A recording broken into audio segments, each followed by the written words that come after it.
Well, welcome to the Profitable Home Services Podcast. I'm your host, Diane Gardner, and I'd like to welcome you to another action-packed episode. Our guest today is Stephen Christopher from WIT Delivers. Let me tell you a little bit about him. Stephen is a growth-oriented marketing agency.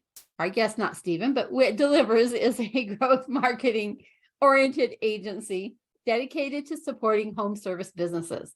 Stephen's been in the digital marketing space for almost 2 decades. As the owner of one of the top agencies focused exclusively on home service success for the past 10 years, he's been dedicated to helping others through coaching, mindset advice, and business acumen targeted for personal and professional growth. As he likes to say, he's read all the books. So he's a fellow book lover just like me. And learn that mindset plus self-awareness are the primary keys to unlocking personal freedom and business success. Doing things right takes time and patience, something Stephen has developed since starting his first business at the age of 10. His agency, WIT Digital, delivers the highest level results and relationships through value-based partnerships. Stephen, welcome to the program. Awesome. Thanks so much for having me, Diane. I appreciate it. Sometimes I forget about that whole early business thing. And it was a legit business. It was an auto detailing business. Wow. That I grew and I built it until I left for college. That's pretty cool that you had that entrepreneurial spark even when you were just a kid. Yeah. I just knew that I didn't want to have to, I knew that I wanted to be able to do what I wanted. And so I needed some money for that. And, you know, we didn't grow up super wealthy. I mean, you know, we weren't super poor or anything like that, but, you know, money was tight. And so if I wanted something, my first thing my parents said was, all right, cool. Like go buy it. Yeah. Figure it out. And they said, if you want a car, you're going to have to buy it. You know, you'll probably have to pay for part of your college if you want to go to college. And so I don't know. I just started doing it, and to me it was fun. And I would say that pretty much all of us as entrepreneurs, we've had fun doing these various things over the years, and have learned a lot of lessons from it. Oh yeah.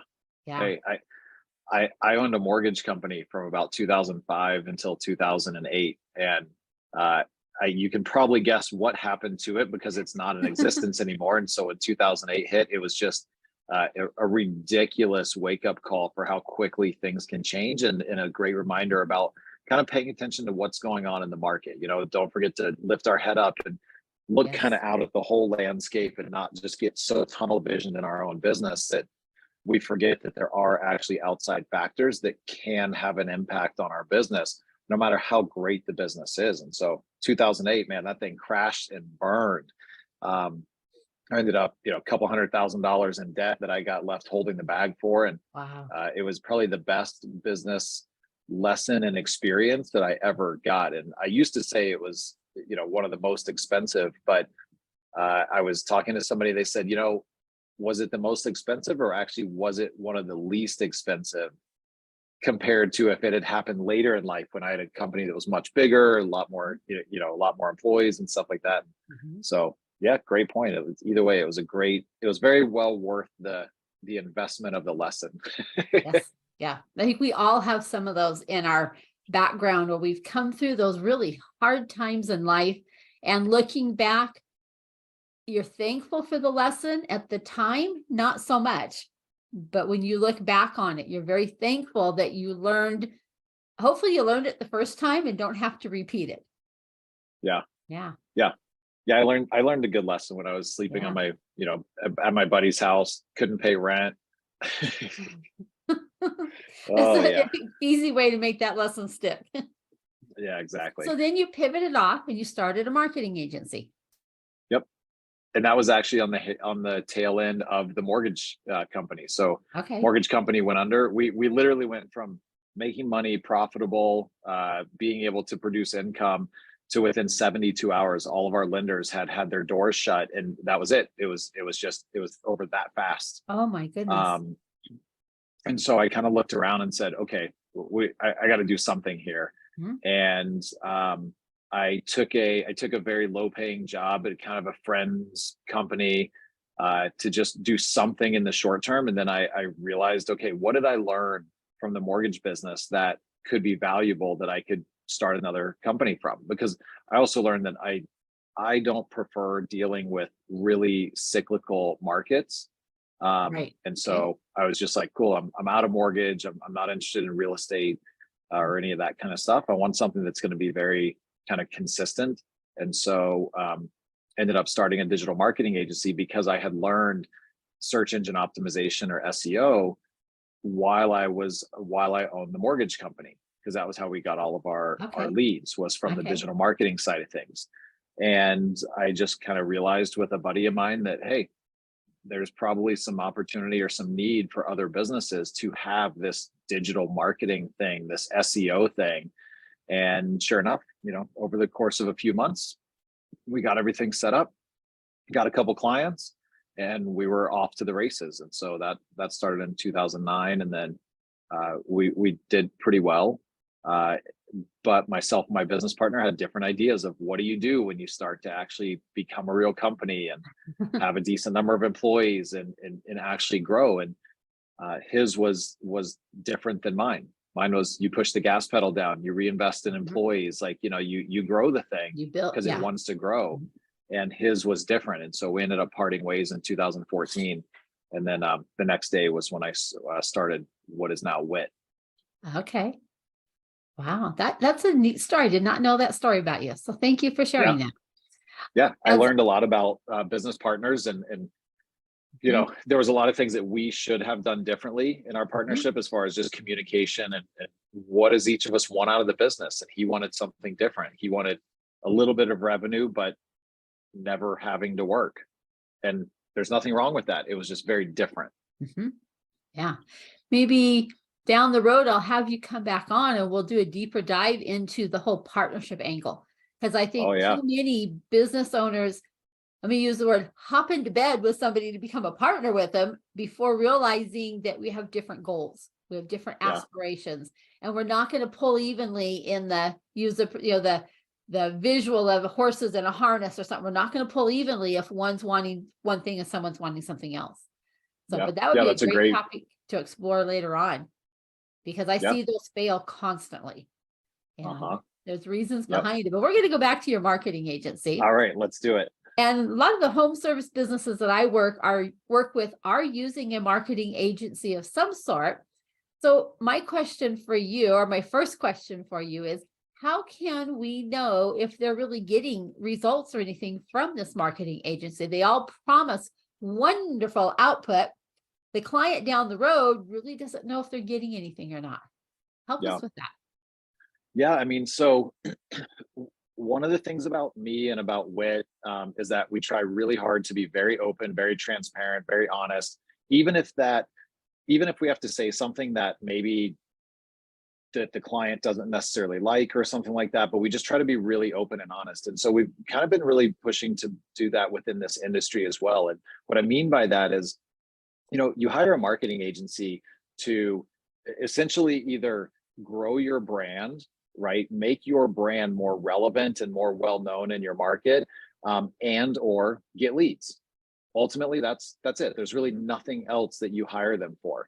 Well, what happens is most marketing agencies hide behind these 30-page reports that have all these great colorful graphs and all the trends are going up and there's all these green up arrows and there's all these acronyms like CTR and CPL and blah, blah, blah, and SEO and PPC and SEM and GBP, right?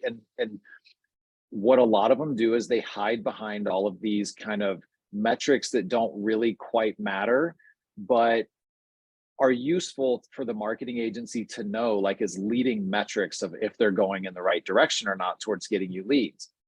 But unfortunately, they hide behind those metrics and put all those nice, pretty graphs on a piece of paper. And then they say, look at us, we did everything that we're supposed to be doing. You're getting all these amazing results. And a lot of home service business owners look at the results in their business, meaning, hey, what's going on with our 3-day call board? What's going on with our leads? What's going on with our revenue? And so they get notification from their marketing agency, like, yeah, man, we're killing it. And then they look at the call board and the fact that they had to send 2 technicians home early because they don't have enough leads. And they're like, we're not seeing that at all. And And then so that, there's this big, there's this big middle, like, missing abyss, right? right. And then that is And obvious in their bank account. there you go. Exactly. And Yes. so what you should be holding your marketing agency accountable to is exactly what you hired them for. You should be holding them accountable to number of calls that they're getting in the door. And if they're a decent agency and they're paying attention to your true numbers, ROI, right? How much money are you actually making versus what are you spending? And all of the other metrics and all of the other stuff is kind of irrelevant. The marketing agency should be using those metrics to understand if they're on the right track to getting you more leads and getting you more ROI. But ultimately, look, if your number of leads are not increasing each month, or at least year over year for the same month, because we get it, there are slower times and there are busier times, and we are dependent on weather for some of our services. Like, yes, there's going to be fluctuations. Not every month is going to be a winning month, month after month after month after month, but ultimately your lead flow should be going up.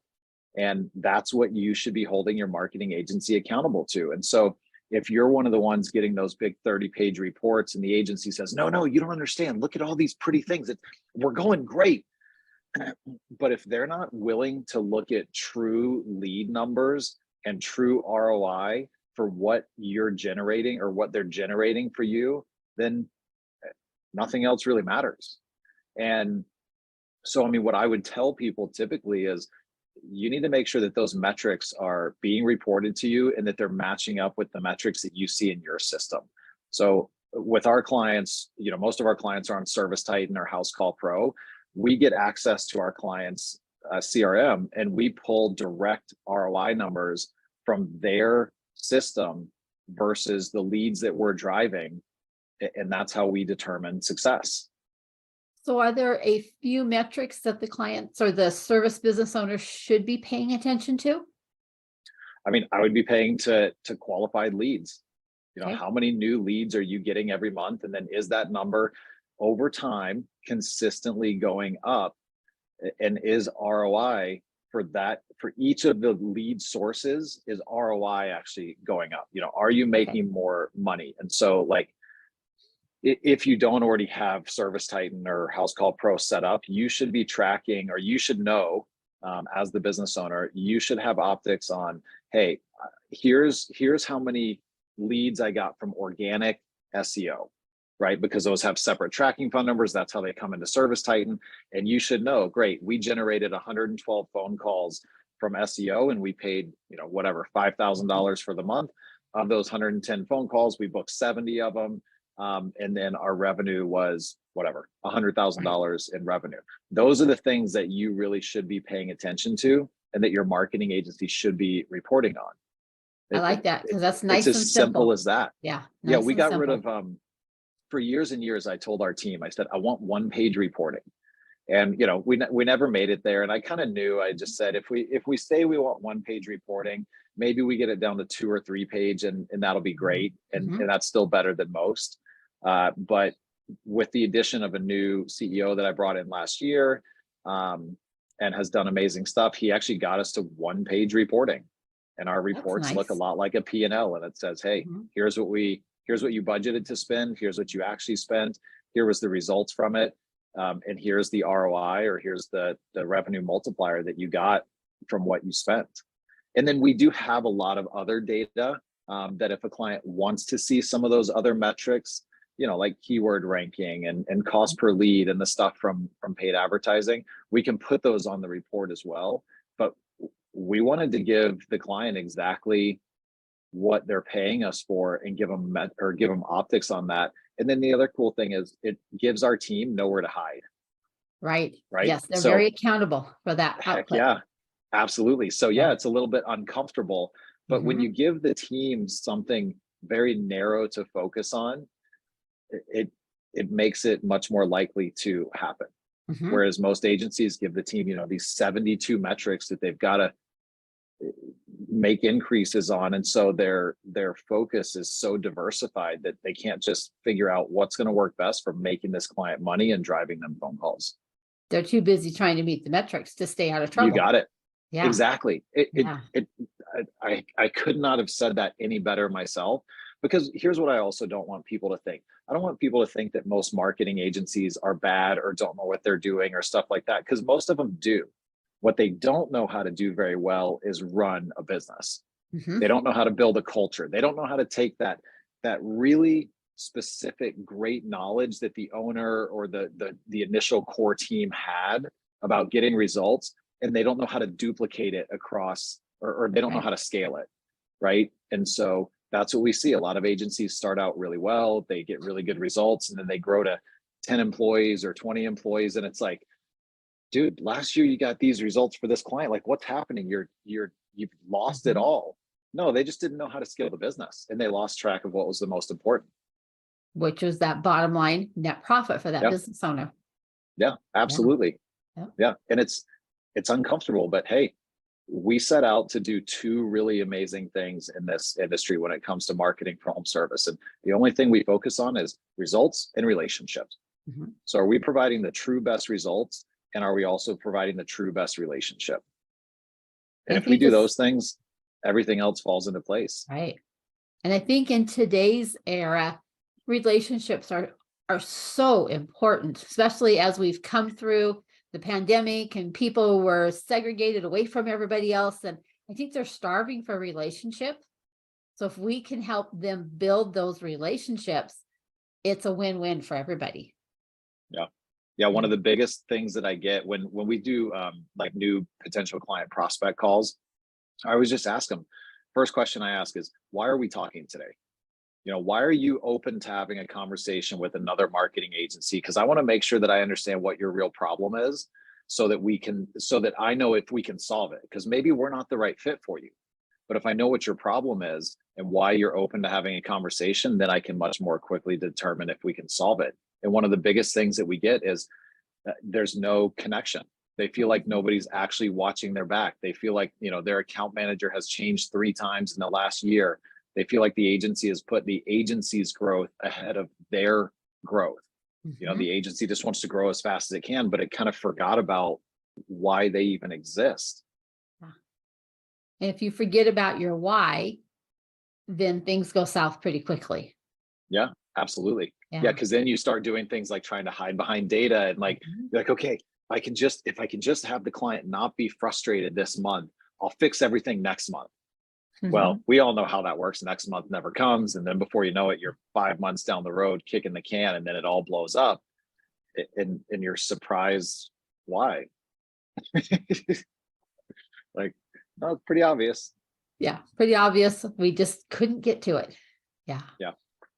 So we hear a lot of talk about building a brand. You mentioned up front, there's a reason, two reasons, or build a brand or get leads. Well, why is building a brand so important for a small, or I won't say small, but by SBA standards, a small homes Yeah. or home service business? Why is that so important? Because if they are working out of their local area, doesn't everybody in the area know them anyhow? So you would think, right? But even the You would think. smallest markets, I mean, it's so hard nowadays to break through all the noise that people have coming at them all day, every day. I mean, work, social media, text messages, just everything on the internet, family life, all of that kind of stuff. Like, you have to break through all of that to actually get somebody to start to have a relationship with your brand. And so there's a lot of different reasons why building brand is really important, but one of the most important reasons, at least from the marketing side, is that if you're not focused on building your own brand and having a brand reputation in a market and having people know who you actually are, then you're leaving all of your lead flow and your revenue generation and stuff to a third party platform, right? Like Google or Yelp or Home Advisor or Angie's List or Facebook. I mean, the list goes on and on and on, right? So you're kind of handcuffed by them, right? So you can only grow as fast as you can get leads and stuff from that area. But if you focus on building a brand in a market, Well, now you get to go direct to the consumer. Because if you've done a good job of building a brand over 3, 5, 10, 20 years in a market, eventually you truly become a household name. And the more clients you get, the more you're doing with building relationship with your existing customers and clients. You're doing happiness calls and check-ins and free house visits or whatever that is. You're constantly sending them emails, you're staying in front of them, you're asking for referrals and things like that. Now you have control over your business. You have control over your lead flow. I mean, the chance of Google kind of imploding in any time in the next 3 to 5 years is pretty slim. But what if it did? What if Facebook started charging triple the amount of money? What if Google started charging 5 times as much for Google local service ads leads? That's all out of our control.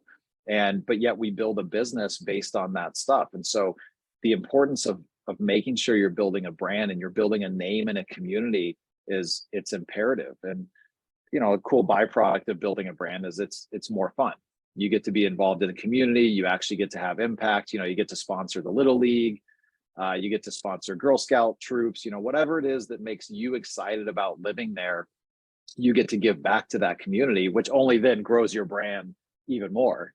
But it makes it more fun, right? Now you're contributing to something, which one of the reasons why we loved home service was pretty much everybody that owns a home service company does something to give back to the community.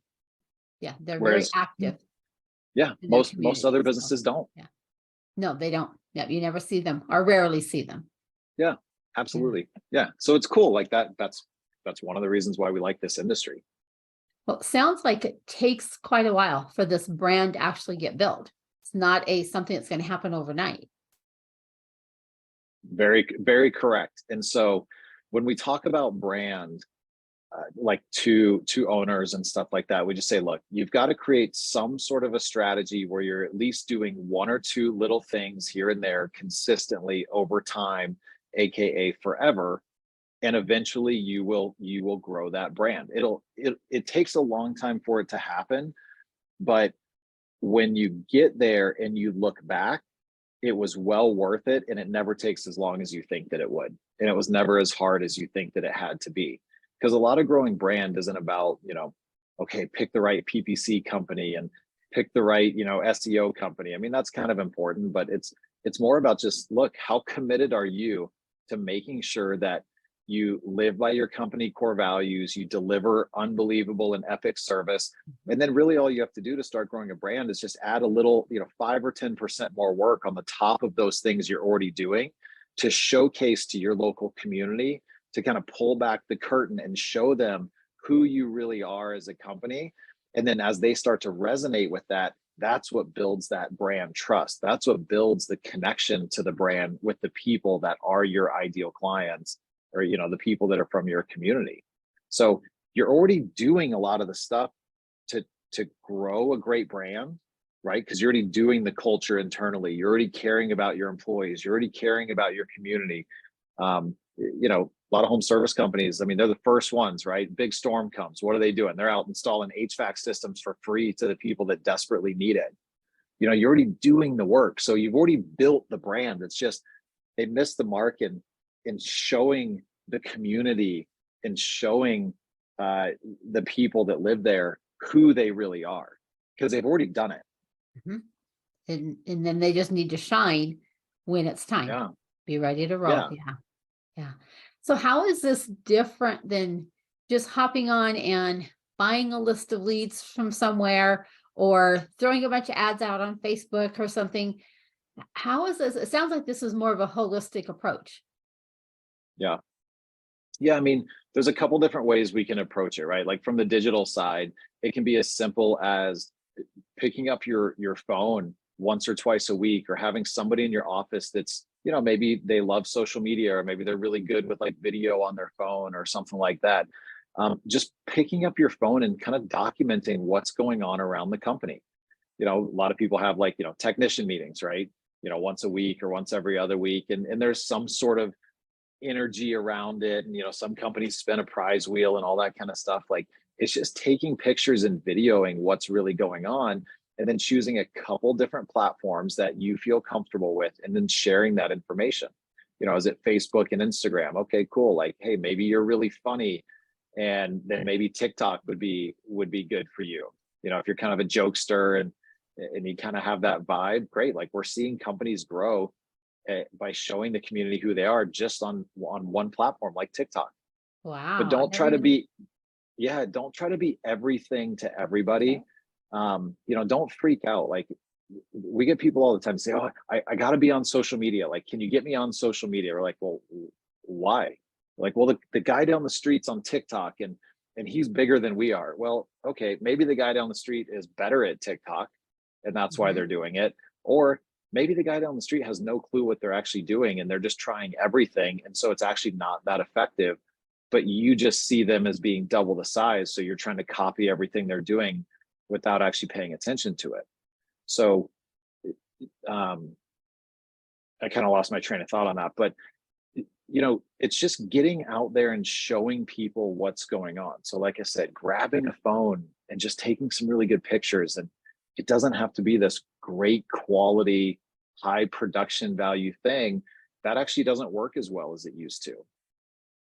So it sounds like, from the layman's standpoint here, that letting people see the people behind the company. They see your vans out there, they see your trucks out there, but let them see the real people behind all that. Sounds like Yeah. that's pretty important.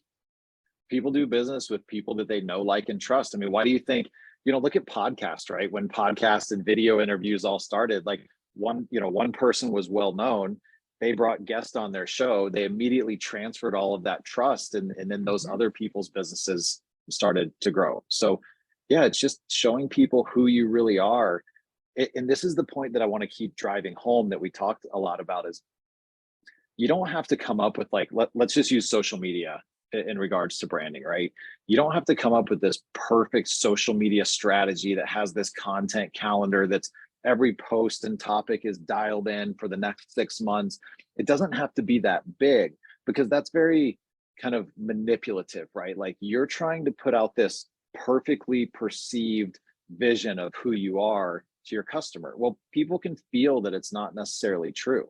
It can be much easier. You're just showing people what's truly going on behind the scenes, and who the people are that work at your business. And people resonate with that. And then who are they going to call when they need a plumber? They're Mhm. like, oh man, like, they're fantastic. Like, I've seen 4 or 5 of their guys and technicians and the employee spotlight and the CSR and the happy customer. Like, I want to work with them. Right. Yeah. That's cool. I never really stopped to think about that in depth. I know, being a typical, little bit more introverted type accountant type person that I am, I struggle with that type of stuff. I'm just Yeah. being totally clear and honest. I struggle with that, of stopping and taking video and things. So I can sympathize with some of these home service businesses when they struggle with it too. Yeah. And we're all human. Now, some of us are more outgoing and it's a little easier to do that, but I think you still have to try. Even if it doesn't Yeah. come comfortably, give it a try. And it becomes more comfortable the more you do it. Yeah. Well, and you bring up a great point, right? Okay, so you might not be as extroverted and fantastic on video and willing to pick up your phone at any moment and say, "Hey guys, Diane here, just wanted to give you this tip because it's April 14th and we're 4 days away from tax day and blah blah blah." But think about the outside perspective, right? None of us really expect an accountant to be this, super, like, bubbly and boisterous and crazy person. Like, we expect it to be a little more direct and to the point, and a little bit more of a kind of higher level of communication, or at least of education. And so it's okay. So again, it goes back to this thing, like, if you've already created a good brand and you know your why, and you care about your customers and stuff, then just share who you really are. We expect an accountant to kind of come on and say, "Hey, everybody, it's Diane here. Just wanted to let you know that it's a couple days before tax day, and make sure that you file forms, this form and that form and this form and this form." Like, we expect that from you, and that's, we get to connect with the true you, Mhm. and that's perfect. So don't compare yourself to somebody down the street. No, especially not Make it somebody your on own. social media, because Right. look, this is a big statement, so it's obviously not fully true, but like a lot of people that are big on social media, you don't see a lot of the true self, right? They are No. using a lot of tactics and a lot of the algorithm about social media to get in front of you and say the thing that they know you are the most fearful about, Right. right? Kind of Right. like news. I mean, Mhm. why do you think people watch the news? But Right. so yeah, be careful at who you're kind of taking advice from and stuff, because you know we don't expect you to be like, I don't know, somebody even like me, right? I mean, I own a digital marketing agency and I do some coaching. Like I'm a different person than you, but we don't expect you to match that. Like, just be you. We come to you because you're the expert. You're going to keep us out of trouble. You're going to keep us from making some money. Like, we expect you to say more technical things, and we expect you to put a little bit of fear into us about, guys, if you aren't doing this, you are losing money that you don't have to. Like, I want you to say that. Okay, I will raise my right hand. I will solemnly swear I Yeah. will get better at doing that kind of stuff. Yeah, and it's just a consistency thing. And so, Yeah. before, if we're going to shift off this topic, this is typically what I tell people, right? Everybody is a little uncomfortable picking up their phone, recording a video, being on camera, whatever, right? Well, what a lot of people don't take time to do is just practice at it. And so the best way to start doing this is, I prefer to just jump and do things all in, kind of, as opposed to the opposite. So I would recommend, for 1 week, make a commitment to yourself. Every day you will pick up your phone and you will record yourself saying or talking about something. And at first, I don't even care what it is. It can be, hey, this is Diane. I just had breakfast. Today I had an English muffin with strawberry jelly. And while I was eating breakfast, I ran out of coffee, and that was really sad. And so the important thing to remember here is that you don't have to ever share the video. So everybody Okay. gets all wound up because they think, I've got to record this perfect video, and then it's got to look good on social media, and I have to talk about the right topics. So they're trying to do everything at once, where let's just get comfortable holding the camera up in front of us and recording a video. Then once you get there, now when you're more comfortable with the camera in front of your face, now you can start talking about something a little bit more technical and educational and within kind of your business realm. But so just for a week, just record a video, and you never have to share it. Once you get a little more comfortable with that, maybe the next week or the week after, now just pick a topic that you're going to talk about that's relevant to the business. And look, maybe you get one good one and you decide to share it, or maybe they're all bad. But get in the habit of doing the video and get rid of the fear that you're going to have to share it. Then all of a sudden, a month later, you're just great at doing video. And now you're posting them all the time. It really is that easy. I promise. I've watched lots and lots of people do this. And it just makes it a lot easier. I will take your word on that and give this a try. Yeah. I know my own marketing VA is always telling me, I want to see more video from you. It's like, this is terrifying to me. Yeah. So yeah, we Well, will and have even to maybe work on get, that. for you, and this goes for everybody that's listening, right? I mean, it is typically easier to talk to somebody else. And so if you're really struggling doing video on your own, great, jump on a Zoom call, record it, and then have somebody ask you 2 or 3 questions about taxes and accounting and all of that. And before you know it, you're just answering the question. You don't even know you're on video. And then you just cut out the little section that's really valuable, and boom, there's your video. Oh, I like that idea. That's a nice one. Yeah. We Okay, overcomplicate stuff all the yeah, time. keep it simple. Yep.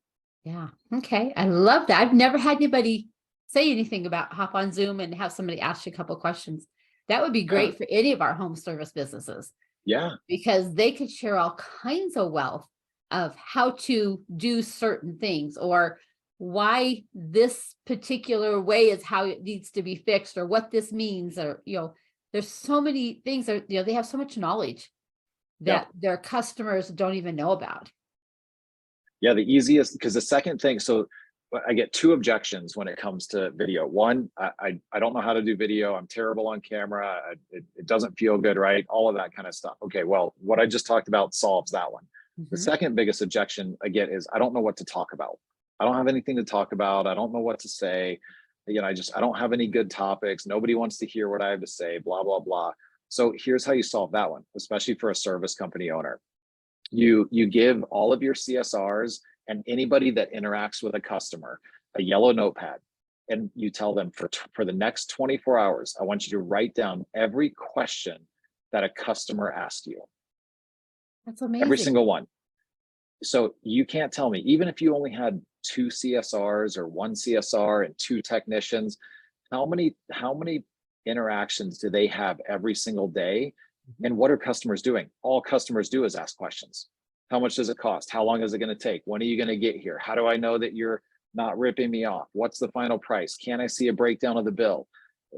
Why is it making this noise? Is that normal? You're going to have 50 to 50 plus questions just from that. And boom, there you go. Every question is a topic. And now you're Wow. answering exactly what your customer actually wants to know, because so many times we try to figure out, oh, here's what I'm going to talk about because that's my area of expertise. But the Mhm. client, we end up talking over the client's head or the customer's head. And it's something that they just really don't care that much about.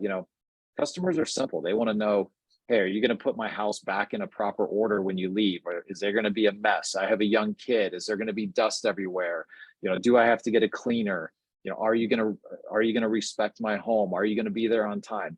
That's what customers want to know. They don't care how specialized you are at the 20 different types of HVAC systems that you can put in and all that.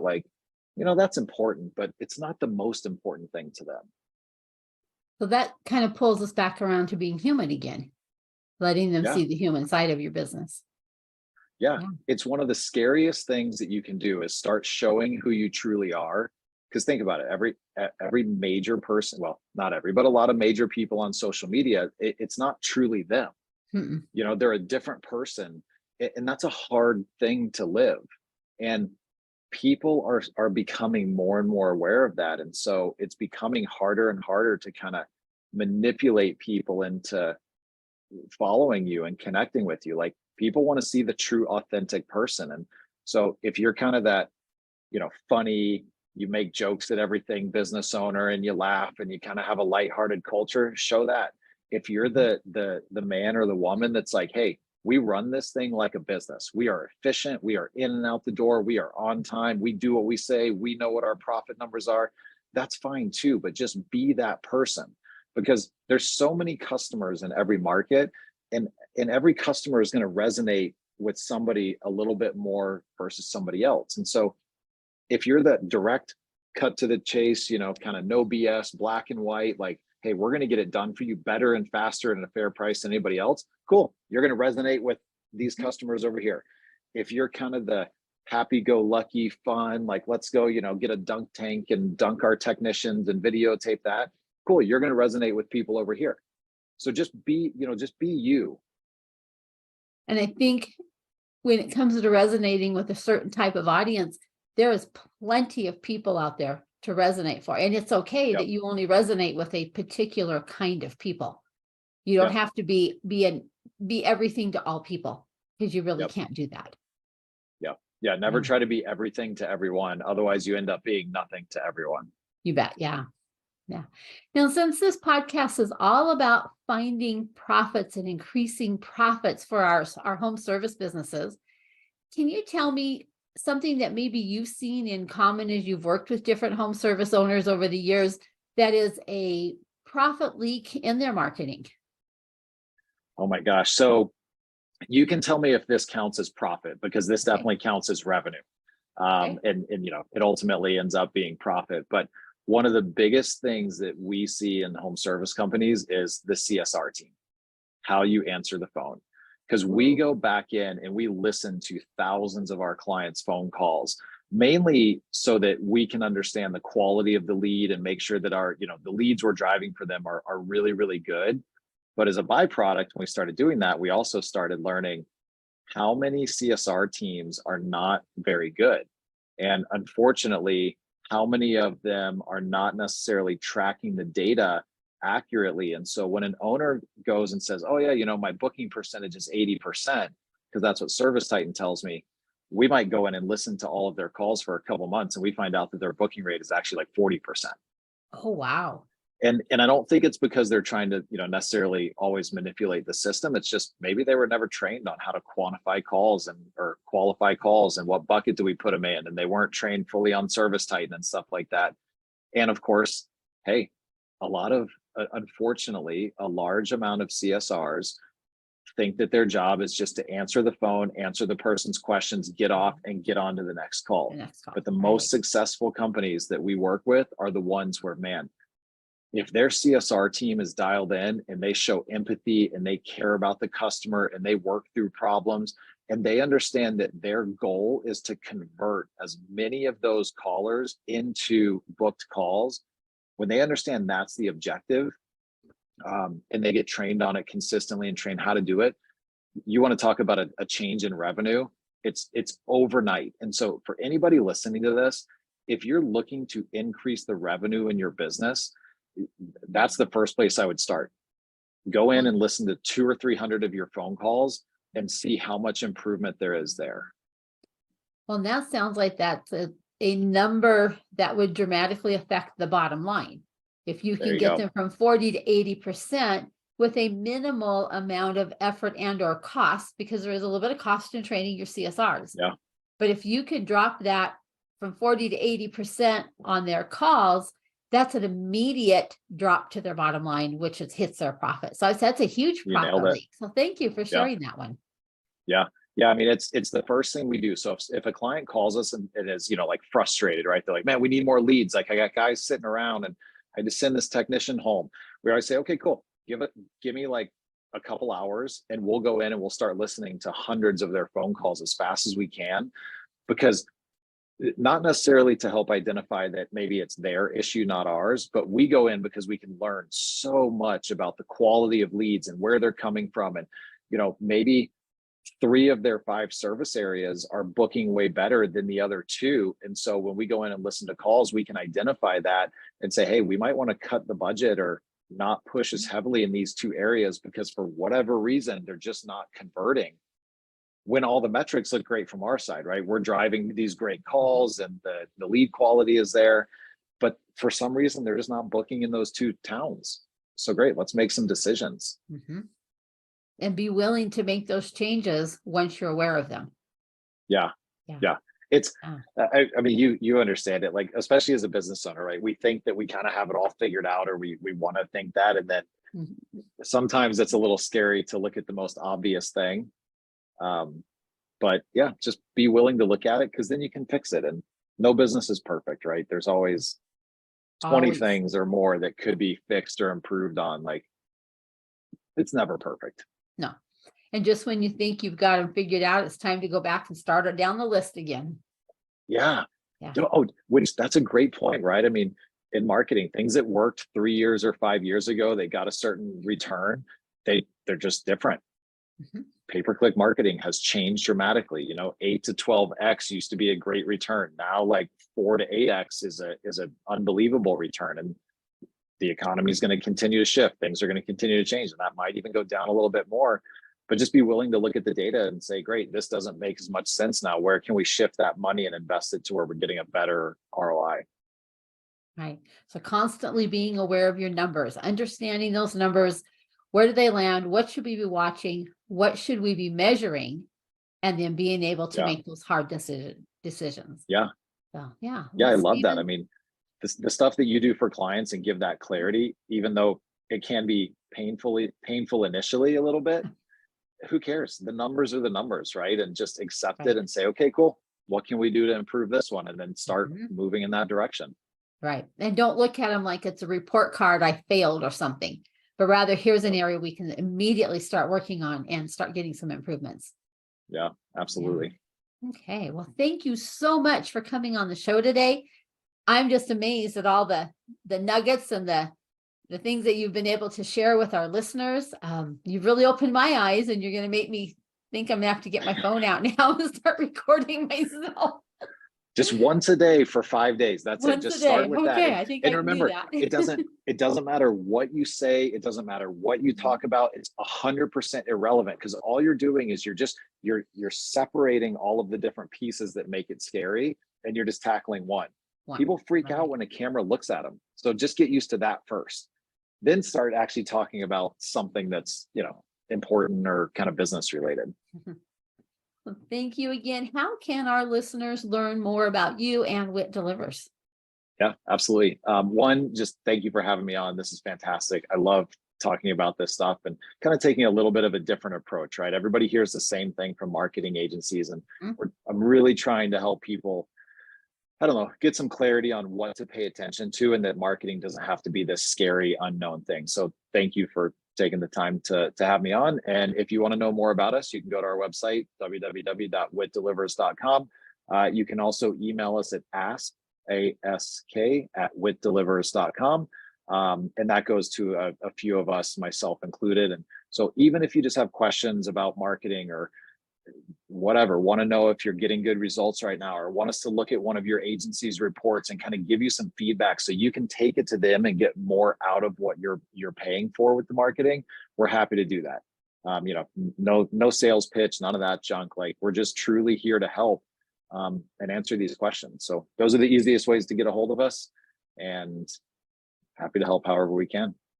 Great. Thank you again, Stephen. That wraps up another episode of the Profitable Home Services Podcast. Thank you, and have a wonderful day, everybody. All right. Thank you. That was great. Cool. Yeah. Hopefully hopefully there's some good value in there. Yeah. Oh, there's some great value in there, and things that I could hear my clients saying they're not comfortable in front of camera. A lot of them aren't. Yeah. Which is why I brought that up about me, because it speaks for them as well. And when you're not a real outgoing, bubbly kind of person, it's hard. Yeah. I mean, COVID taught me to get comfortable in front of Zoom. I mean, the first couple of Zoom calls, it's like, what do you mean I got to go on camera? Yeah. And then even now you do great. One step further, and now doing the podcast, it's like, okay, I can do that. So now the next step will be actually doing some other videos, because I've not been good at that. It's something I've hid behind because it's not comfortable. Yep. Yeah. And everything that we want and all of the cool stuff is always right on the other side of a comfort zone. It is. Yeah. Yep. Yeah. The best things always happen when you're willing to step outside that comfort zone. Yeah. Well, I will be very interested to hear if you take me up on the little video challenge. Shoot me an email. Let me know how it's going. I will. But just have fun with it, right? Nobody has to see it. And you can even delete it as soon as it's done. When you said that you don't have to post it, it's like, well, that makes all the sense in the world. Just try it and not worry about the fact that somebody else is going to see it. Yeah, absolutely. That's cool. Awesome, Diane. Thank you. And I will be reaching back out as we get closer to launch date. We're still shooting for midsummer-ish, right in there. We've been doing quite a few interviews each week. And unfortunately, in about a week and a half, I'm headed on vacation. So I'm going to lose a week and a half on my recording schedule. Yeah. But when I get back, we'll get another bunch going, and then we'll do our big launch party. But I do want to reach back out to you at some point and see how we can work together, how I can be sending some people your direction, and have you, as you get people that you think would be good for one of our programs, so we can help them get in and know those numbers and really get comfortable with how to measure their profit, and look for these profit leaks, like you were saying, just in their CSRs. That's not one I would have even thought about going and look there, but that's an amazing place to start looking. These little hidden ones. It's easy to find the big ones, but it's these hidden ones that we need to go digging and looking for. So that's a question I've been asking every guest is, what's a profit leak you're seeing? And I'm getting my eyes open more as you guys work with them on a day in and day out basis in a different capacity than I do. Yeah, that's super cool. I mean, that's actually great that you're asking that question, because you're going to have a really good list of questions and answers. That's a great FAQ page or blog page or something on the podcast site down the road. And trying to make sure that we capture that on each of these recordings so that we can come back later and harvest these various I might call them hidden profit leaks, because they're not obvious on your P&L. Yep. I can come in and say, why is your cost of sales number off? But I can't dial down to what are your phone calls like? Yeah. So, yeah. Thank you for Cool. sharing that. Super exciting. Yeah. Awesome. All righty. Well, have a great rest of your day. And you do the same. Enjoy your vacation coming up soon. And yeah, we're headed to Alaska. This is super cool. So Nice. That'll be beautiful. yeah, that's our favorite Very, place very to go on vacation. It's every 2 or That's 3 cool. years we head up there and Nice. try to see Well, a enjoy different it. section of it. Disconnect, enjoy all the beauty, and Yeah. I don't know, just enjoy it. Yep. Yeah, I'm looking forward to it. So thank you again. Awesome. All right. Thank you so much, Dan. I'll talk to you soon. Bye-bye. Bye.